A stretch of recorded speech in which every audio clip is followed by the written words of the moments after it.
Every presentation, for those of you that know me, I start with our values that we live by, that reflect the way that we act and make decisions. And I use an acronym to refer to it, CTEC. So we're customer centric, we're team oriented, we enjoy working together, we're empathetic, and we're kind, we're creative and professional, and we're honest, and we work with integrity. So there is something that, again, the values that we live by, and that every new employee in consensus, after a while, we ask them, what they think about our values, and they regularly and normally, they run spot, they manage to mention 3 or 4 of the values without even telling them what the values are. So we do that on purpose. So it's interesting. At the beginning of this pandemic, we did a good planning session where our coach, Achilles Nugent, that I'm going to mention a few times today.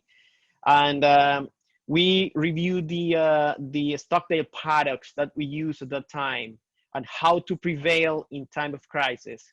So he says, you must never confuse faith with that you will prevail in the end, which you can never afford to lose, with a discipline to confront the most brutal facts of your current reality, whatever they might be. James Bond Stockdale was born in 1923. He was a Navy officer, the highest rank officer that was a prisoner of war in Vietnam. He was a prisoner actually for 7 years, and he made it out. And when he was asked, who didn't make it and who was affected negatively, for this, confinement as a prisoner of war, he says the optimists, they didn't make it, because they were the ones who said, we're going to be out by Christmas, and Christmas would come and Christmas would go. Then they would say, we're going to be out by Easter, and Easter would come and Easter would go. And then Thanksgiving, and then it would be Christmas again. And they died of a broken heart. So yeah, we need to keep faithful, but we need to face the brutal reality and, plan accordingly. So I don't want to start reviewing the year in perspective, in retrospect, if we don't talk about the pandemic. So I remember on Friday, March 13th, we're leaving a meeting at a customer to be that, by the way, put the decision on the freezer for about a month and a half. And later on, they decided to go with us, and they went live recently.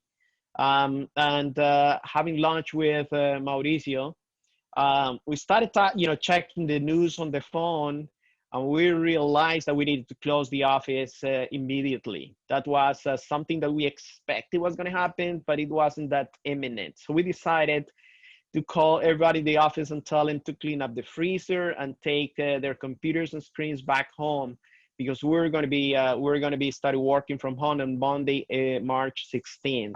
But it was going to be just for a couple months. Remember that? And it's been 8 months, and we don't know when we're going to go back to work from office on a regular basis. So, business, went on standstill for a few weeks. But fortunately, in April, things started to move again. Companies realized that there was a new reality, that they needed to adjust the business, invest in new ways of doing and operating, improving, for example, their omni-channel sales, investing on e-commerce, and a lot of dynamics, a lot of things happen in our customer installed base. And we're very happy that we could help them out in that transition. And in April, we decided to do this planning session again, because the plan that we had done just a few months ago, just 2-3 months ago, was useless. As Winston Churchill used to say, planning is essential, but once the plan is done, it's useless usually, because the assumptions are not the same. So you need to keep reviewing the plan. So the plan is not written in stone, it's just a guideline, and you need to go back to it and review it periodically so you could make adjustment. And this pandemic was really clear that that was the case. So we went back to the planning board with Achilles, our coach that I mentioned before, and we did an exercise called Leading in the Time of Crisis. From surviving to grinding the summer, was the new motto. And yeah, fortunately, in the summer months, we started to see a lot of activity, a lot of companies very active, a lot of companies doing business in a different way, and yeah, that helped us a lot. But that's from the perspective of businesses. But what about personal perspective? So many of us, we're used to work sometimes from home, but most of the time from the office. So we needed to harmonize family and work. And we did a lot of things at that time. First of all, we increased communications. I would record a video for all the team, maybe every week, every 2 weeks on Fridays, to keep the spirit, give the and share the good news, and keep the energy going. And yes, I miss having lunch with all the team because we always had a great time. It was a time to relax and have a good time, with all the team in the office. But yeah, I miss it. But I'm having a lot of fun also having lunch with my lovely wife every day. So, and I'm eating more balanced. So I'm one of the persons that have lost weight, and I'm very happy for that. um, I miss seeing everyone also walking into my office. Seeing the person in, face to face is priceless. But now I get pings in using Teams, which I respond as quickly as I can, and we always turn on the camera so we could share, and see each other and talk not only business but also person stuff. Um, and now I only get one visitor into my office because you probably know that we're empty nested already. Our three kids are gone. They're working from their own homes in different states of the U.S. So the only person that visits me in my home office is my wife, which I really love. So yeah, I miss you guys, all my colleagues and all my friends in the office. But now I have the visit of my wife. So we have a cup of coffee together, usually at 10:30 in the morning, that I enjoy a lot. Um, I also miss the commute a lot. This commute that I use in the morning to pray. Um, and on the way back to make those phone calls to friends, family, customers. So now I have to have the discipline of take the time and break to make this type of connections. But believe me, I don't miss driving or being in a car an hour and a half to 2 hours a day, going from Weston to Doral, Florida, down in close to Miami. So yeah, I'm very happy that I don't have to drive that much. And but I miss those times. So I also learned to work with or without interruptions, different type of interruptions. So something we spoke about at some time that I want to share with all of you is that the interruptions are now inevitable. We just have to learn to live with it. We're interrupted by the kids. We need to make sure that the kids join the Zoom meeting. We also have, the possibility or breaking for lunch with the kids and the spouse. Takes a little longer. That's okay. We need to learn to live with that. Um, we need to work also with a flexible, schedule. Yeah, we used to start at 9, 8:30, or 8. It depends. Now we start, whenever we're ready, whenever we can, and we should stop working maybe at the 5, 5:30, or 6. But sometimes takes a little longer because, yeah, sometimes we need to take some additional interruptions or breaks during the day. That's okay, at least for us. So yeah, that's part of working from home now. We But what is important is that when we finish working, and we stress that a lot within the consensus family, at least, turn off the computer. Don't take the computer to the couch or to your bedroom. Leave the computer where you work, and only sit down where you work when you want to work, and don't take with you. And if possible, once you finish working, turn on the lights or dim the lights, put music on, change clothes if it makes sense for you. Wear shorts, do something different. You have to trick your brain. There's a very good TED talk about it, by the way. If you could look for it, and if you need, I could share with you later on. But yeah, learn to work from home. That's the new reality. Something else that changed, social responsibility. Yeah, we decided to have solidarity. We decided not to fire anybody from consensus, either in Colombia or in the US. We actually can report that we're the same number of people. We have actually added maybe a few new colleagues into a group of associates, which is great. But we decided to preserve the jobs of everybody, but not only those that are in payroll, but also those that are contractors or work for us, cleaning the office or providing services. We kept them, on the 1099 list of vendors that we pay for, even we're not getting any services from them. That was just the right thing to do. We also got engaged individually and sometimes as a company, assisting charities that are helping the needy, families in need. We, in particular, my wife and I, are engaged in a couple of ministries in our church. One of them is assisting couples in distress. And believe me, a lot of couples have some challenging situations in living 24/7 in this pandemic. So yeah, we had a chance to help at least 5 different couples, meet with them and assist them in helping them in stabilizing their life as a couple. But we did a lot of things also for our customers, and let me talk about them as well, not only personally. By the way, we did things on an individual basis, like taking the food for the people at the hospitals, the first time responders. We took sandwiches and stuff to the homeless, also in different places. In Texas, in Austin, visiting businesses in stressful situations to help them out, do better and assist them, with, cheap labor or free labor or whatever. We did a lot of things, as a team, and I'm very proud of the consensus team because they really embraced the needy. But for customers, we also knew that a lot of people lost their jobs, professional people. So we put together an SAP Business One Academy that we opened, and over 35 people took it, and now they have something else to add to the resume. And I'm very happy to report that at least 5 of them found jobs because they know SAP Business One now. So that was a good initiative that was led by our marketing team, by Clara, Carla, Sebastian, and many other people here in Consensus. So thank you very much. We also put together a lot of webinars, the live coffee that you will find in the YouTube channel that, by the way, you could access from our webpage as well.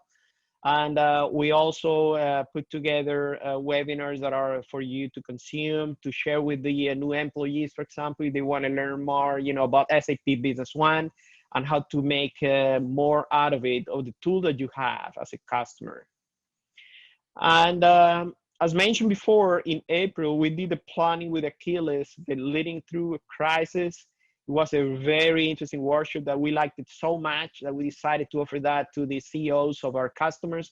We invited all the CEOs of our customers that are way above 120, and about 11 or 12 of them accepted the invitation, and they went through the workshop. Some of them with their management team. It was really useful, and we received very good comments later on from these CEOs. And yeah, we're open to have one of these workshops again. If you're interested, just send us an email, and we'll be glad to help you out with that. So now the question is, what is next? What is next? So the first thing that I want to bring to the table is, you're thinking about how to get into new markets, or how to review the way you're operating, how to go back to the planning board. And we are happy to have Idit Saguey from SAP, who's the lead consultant in design thinking. Even though we could do it ourselves in Consensus, we have managed to invite Idit to some of these sessions. These sessions usually take half a day to a day. where you usually, define a problem that you want to solve. You invite everybody and following a methodology that is not centric on the SAP, is not about the information system. It's about the business, the processes, the ideas, the challenges. You designed new ways of doing business, how to go after new markets, or how to be more effective or more efficient. So that is something that we have offered to you in the past. It is still open. Let us know if you're interested. But what else? Also, open up these new channels of sales, omni-channel integration. We have in this pandemic and from before actually done a lot of integrations with e-commerce, and we have a lot of experience with it. We'll be glad to help you out if you're thinking about integrating your SAP to any of the marketplaces, Shopify, Amazon, or Magento, or whatever. We have built the connecting points to some of them or most of them. So we'll be glad to help you out and make you more efficient in the way that you integrate SAP with these new channels of sales that are so critical. And something else that I invite you to do is take advantage of the system that you have. Go back to basics.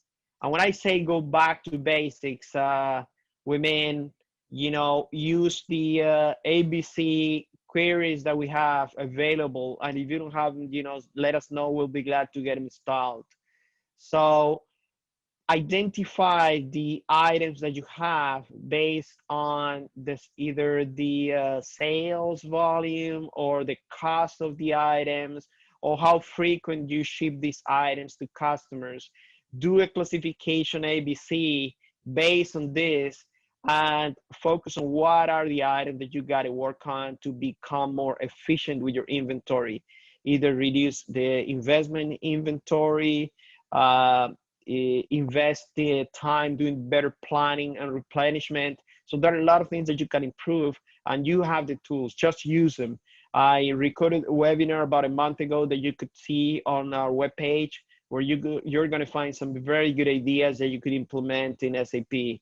Do, for example, forecasting an MRP in detail for those few items that represent the highest volume, and implement the reorder point for those items that are either inexpensive, that you don't sell too much, but that you have to have in your portfolio of items. So yeah, there are a lot of tools that we could offer for you to use and consume. Saying, with this ABC analysis, classify the items, those that you pick the most, and organize the warehouse in a way that makes sense. And this is just a couple of simple ideas. You could implement them pretty quick. See how you could reduce the time it takes for the pickers to pick the items before you ship them. How do you do faster picking, faster shipping of the items to your customers? So go back to the drawing board, go back to priorities, and use the tool that you have available, which is SAP Business One. We're here to help you out, and we'll be glad to assist you in that process of becoming more efficient. So that is the end of my presentation again. Thank you very much. Now we're open for Q&A sessions, Q&A questions now. Before I move to, we move to Idit. I think, Andres, maybe we can move to Idit, and we'll answer all questions at the end, if that is okay. Perfect. So I'm going to stop my sharing. You're the boss, Clara. So yeah, that's fine. Thank you very much for your presentation, Andres. And Idit, if you are ready. I am ready. Can you see my screen? Thank you so much. Yes. All right. Thank you. Again, thank you for having me. My name is Idit Saguey. I'm what they call a product expert for Business One. I'm also here in South Florida, so I work a lot with Consensus, and in the last, excuse me, I don't know, 17 years now that I've been here, and it's a pleasure once again being here on the user day, although it is virtual. So that's me and the family. We say hi. This is probably around July. Um, a little bit after we kind of finished the quarantine, it was around June that we started going out and more to the supermarket. I even started going to the gym. And surprise, 2 weeks after we started going out, I got sick. So I got the COVID. And of course, I gave it to my husband, and which we gave it to our kids. Of course, we live in the same house.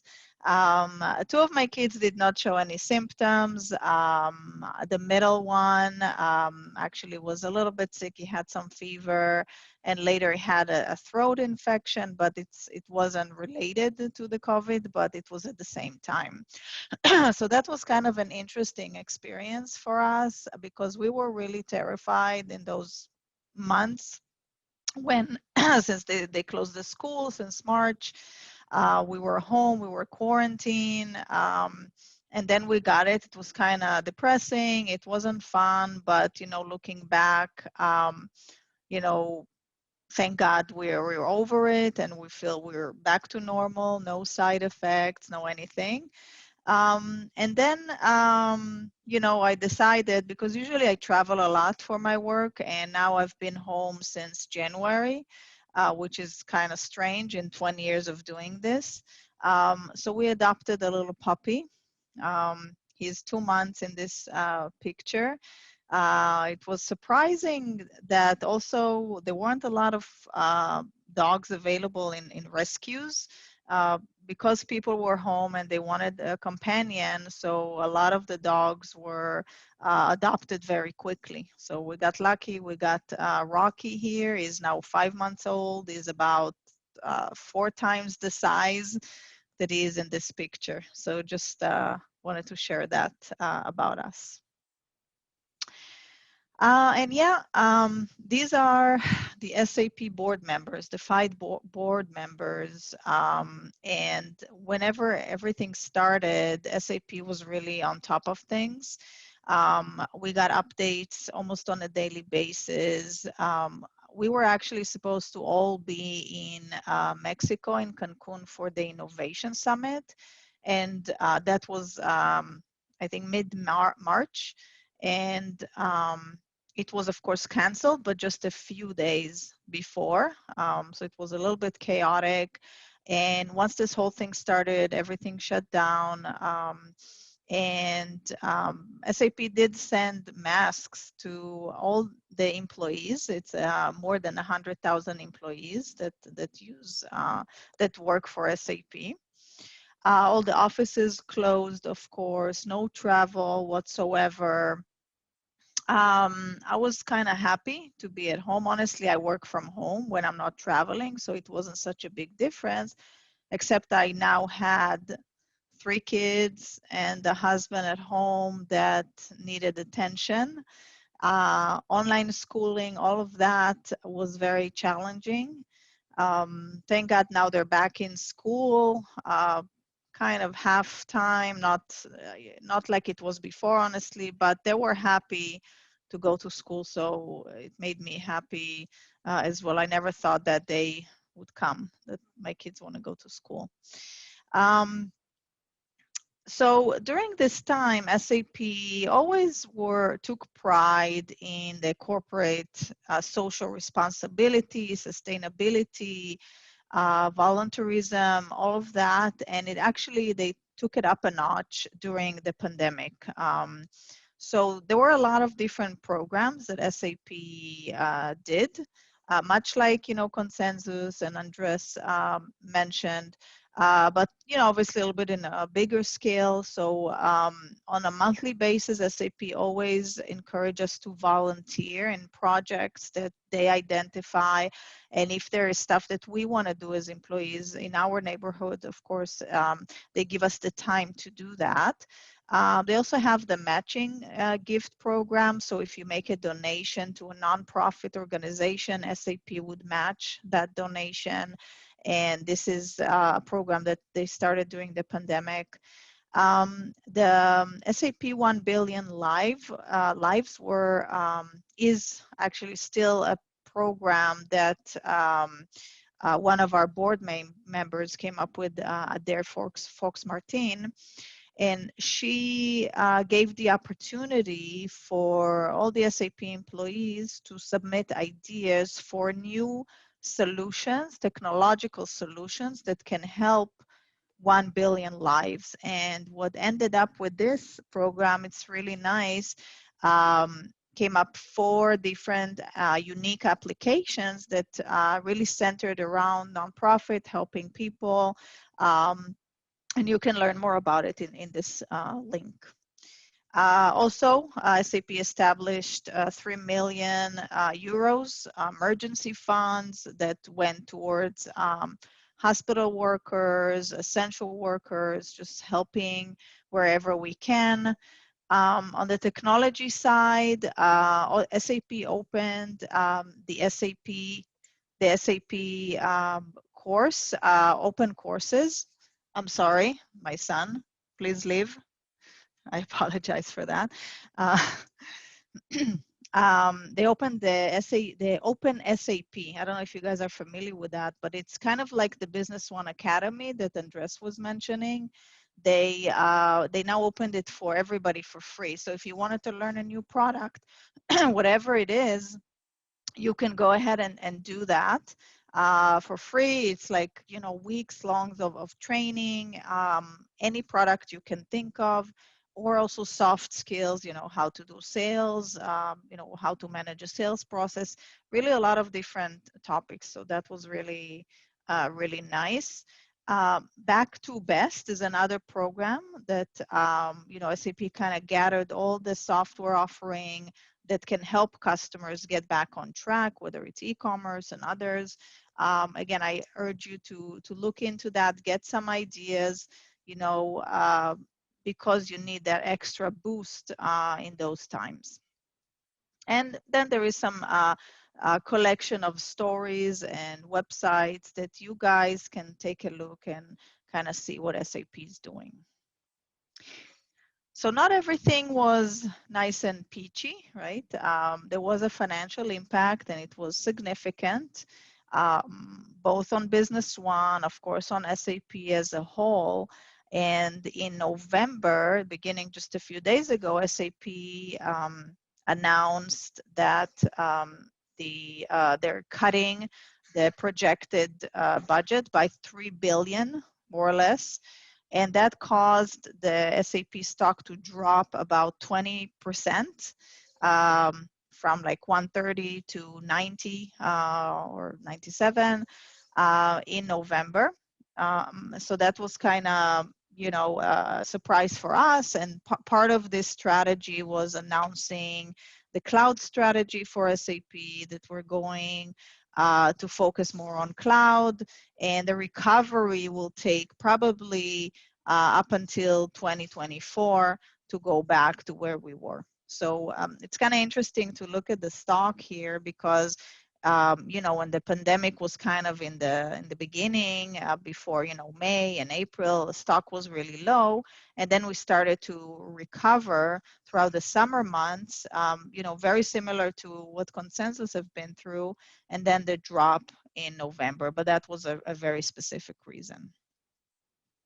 The good news is that there were no layoffs as well in SAP. So SAP actually came out and said, we prefer to take the hit on shareholders and stock prices and not fire employees. So at least for now, that's the situation. Nobody was fired, no layoffs, we're all here. I just kind of found it nice to look at. That's the reopening of offices of SAP. Who knew SAP has so many offices worldwide? As you can see, most of North America is still closed, including the Miami one. There is one in Toronto that is open. That was as of yesterday. South America, Central America also closed. A lot of Europe is open, which is also kind of surprising to me. and Asia Pacific and and Africa area is also kind of closed. So we're still closed. Everybody's working from home. There is very limited travel. Only it's like if it's super important, they will let you travel. But yeah, we're all in the same situation here. Let's talk Business One a little bit.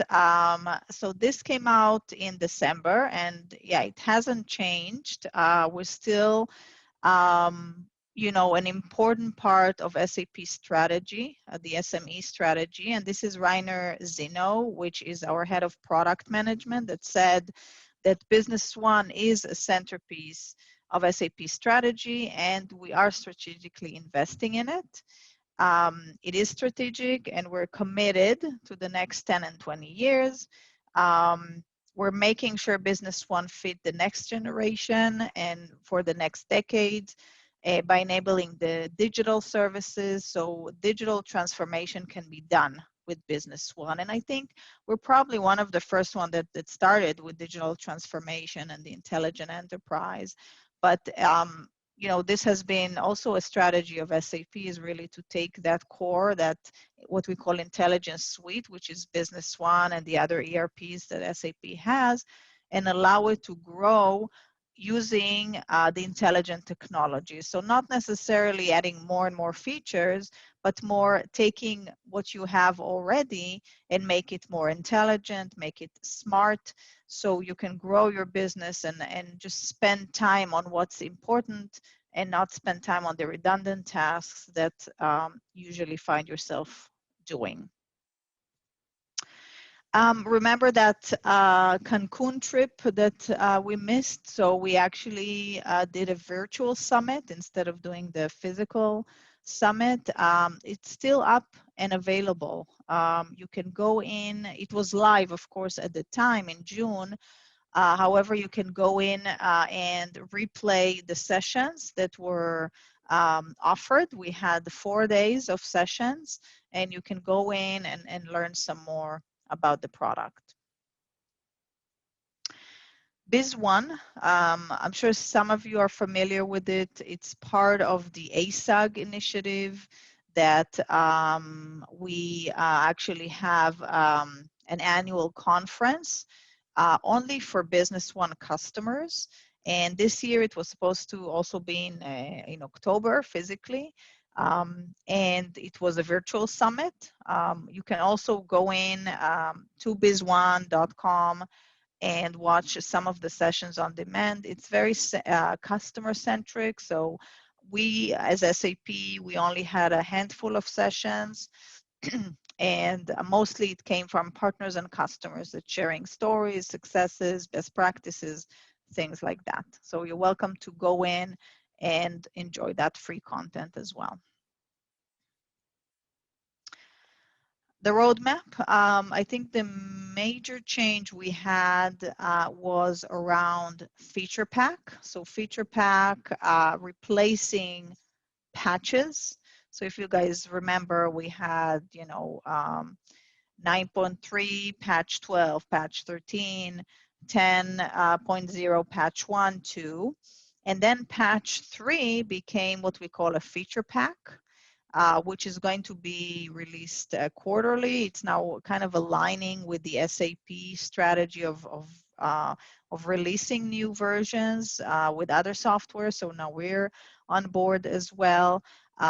So it's going to be released on a quarterly basis, and you're going to have just new features and bug fixes as usual, right? It's just mainly a name change, but I guess in a feature pack, you would expect a little bit more than just a regular patch. So just an example, the last feature pack, it's called feature pack 2008.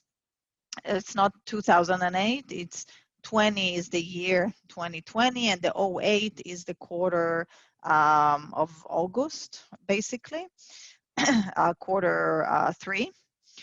So that was the last feature pack that was released, and there was a lot of new features in it, really, you know, fine tuning, a checkbox here, a new window there. So really nice stuff. So part of it I'm going to cover in tomorrow's session in the version 10 session. So you're welcome to join.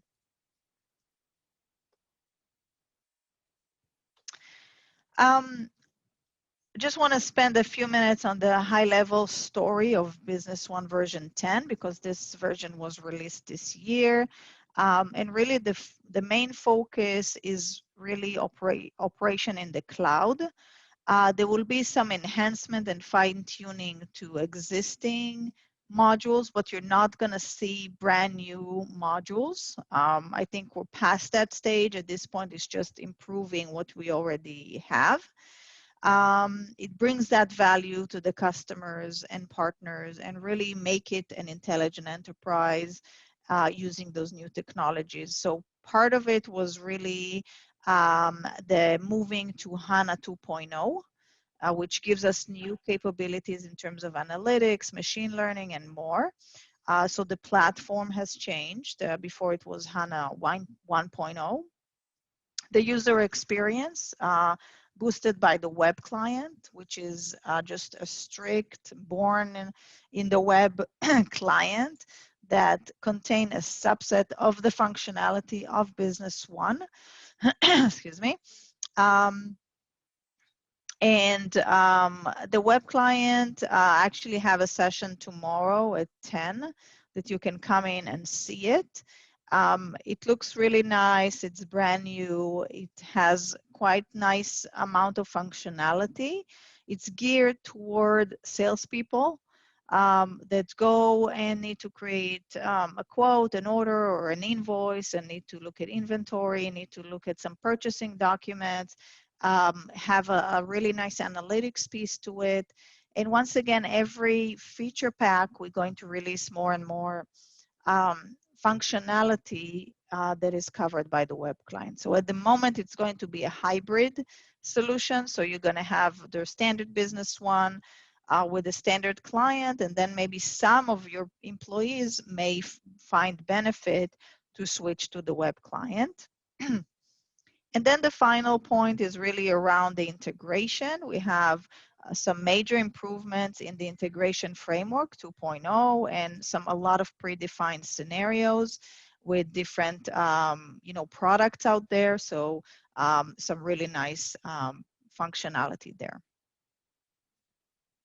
That's just an overview of the web client. If you might not join the session tomorrow, you can just know that this is the web client. It supports both SQL and HANA. It has, flexible deployment. You don't have to be in the cloud. You can be on-prem and then just, install that service and log in to the web client. You have the Fiori design principles with the tiles and the cards. You have built-in analytics and some option to customize and personalize the web client. So that brings me to the end of my section, and I hand it back to you, Clara, to open it up for some Q&A. Yes, thank you very much, Idit. I see some questions are coming in already, and while we get those questions, I wanted to remind everybody that our next session, which starts at 15 minutes past noon, it's going to be on increasing the value of your system. It's a presentation that is going to be made by Mauricio Castrillon. And on the chat function of Zoom, we're going to send you the link to register to that session if you didn't register already and if you would like to participate. And now we can go to the questions. I have a question for Andres. First, here there's a question saying, are you planning to have another workshop with your coach? I believe probably they mean Achilles, Andres. Yeah, we've been thinking about it. It was so successful that we could always reach out to Achilles and ask him to provide that to the management team of our customers. So if you're interested, just send us an email either to Clara or to me, and we'll see how we could set it up and organize it. And I think this would be a very good time to do some planning workshop, you know, getting ready and prepare for 2021. Those sessions are for you to think, for you to share with your colleagues in the management team of your operations, and align all the efforts and priorities. So yeah, we could do that. Okay, thank you, Andres. I have one question for Idit. Why did SAP change the release strategy from patches to the feature pack? Yeah, I asked that question as well. I was kind of surprised.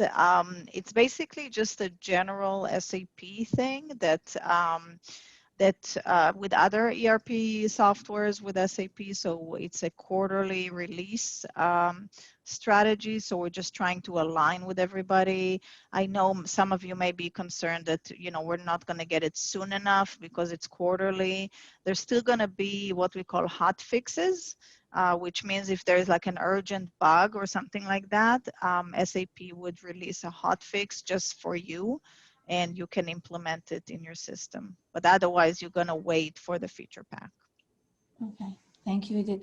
And this one is for Andres, I believe. If we need to explore options to implement e-commerce integration tools, what do we do? So I would say, you know, reach out to you know, any of your contacts in Consensus, or reach out to me, and we'll be glad to discuss with you, even probably do some design thinking with Idit, and see how we could implement for your company and help you out with implementing some omni-channel, you know, multiple marketplaces integrations out of SAP. So yeah, we'll be glad to help you out with that. I think we have been mentioning this for a couple of customer days already, and but it still doesn't really click on the mind of some of the customers that we have that resource available for you. So thank you, Claire. Yeah. Thank you, Andres. Edith, and this last question is for you. You shared a slide that that had some links. Can you share that slide with the active links? Would that be something that we can send to our customers? Absolutely. Okay. Yeah, I will send you the updated slides, and feel free to share. Okay, fantastic. Okay, so we will be sending you those slides. Thank you very much, Edith and Andres, for your presentations. Thank you for everybody who attended. Remember that if you want to be on the next session, you need to register for that session. The link is on the chat already. Each session in this customer day is independent, so you need to re-log in to the next session, which starts at 15 minutes plus noon. So we have some minutes here, so you can have lunch or stretch your legs. And at the end of this meeting, you're going to see a survey popping up on your screen. This is very important feedback for us. We always want to improve for you. And it also gives you the opportunity to enter the raffle for the iPad Air, a brand new iPad Air that we're going to be giving away on the last day, on Thursday, on the last presentation. So as many surveys as you actually fill out, those will be new opportunities for you to win the iPad Air. So we thank you in advance for your feedback, and I hope I'll see you on the next presentation. Thank you. Clara, just briefly, how long would it take to fill up the survey? Less than a minute. It's it's super fast. So yeah, that is really fast. It won't take you not even a minute to fill it up. No, so and thank you for replying to the survey. Thank you very much. Thank you, Andres, and thank you, Edith. Have a wonderful day. Thank you. Thank you, Idit. Thank you for your time. Appreciate it. Thank you for sharing the picture of your family, beautiful family, by the way. And I'm glad you're all healthy now. Yes, definitely. All right. See you guys tomorrow. See you tomorrow. All right. Bye. Bye-bye. See you later. Bye. Bye.